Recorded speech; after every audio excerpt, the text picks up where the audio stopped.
มากาเฟน้ำอาแอมอยู่ปากซอย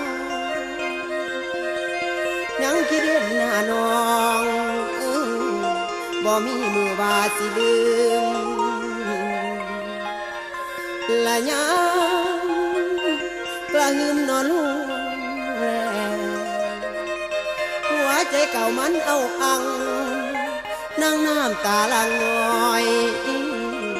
ให้รอแล้วเจ้าบ่มาละจังแม่นตัวให้อายทางน้องอายทางกาอยู่บรุสตางและยังคิดเห็นแต่ความหลังทางผ่านมา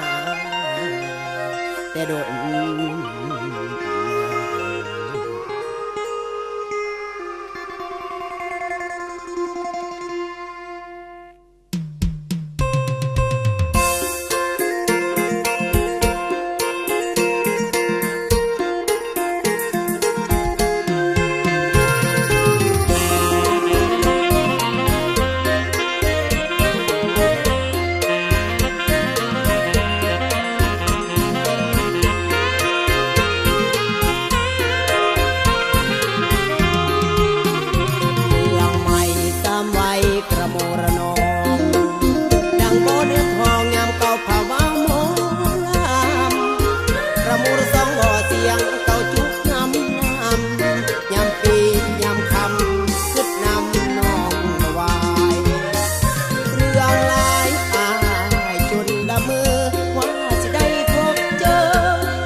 ที่มันปากซอง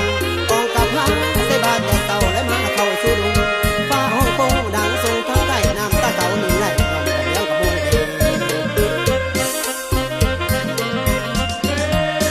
ละเงอพี่เพราะไม่เธอละเงอคำเมาคือว่าจะบ่หลอกคนลวง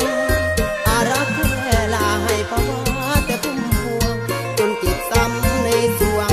เพราะกะโมเป่ายืงจากไปไม่ไปกับอายตือแสดงจังแม่นคมแหงด้วยตระวียืดของเจ้าไอ้ถูกละเงอเตอระไงของพุ่งยาวมีสุขกับเขาแสดงข่าวเก็บมากกับเฟ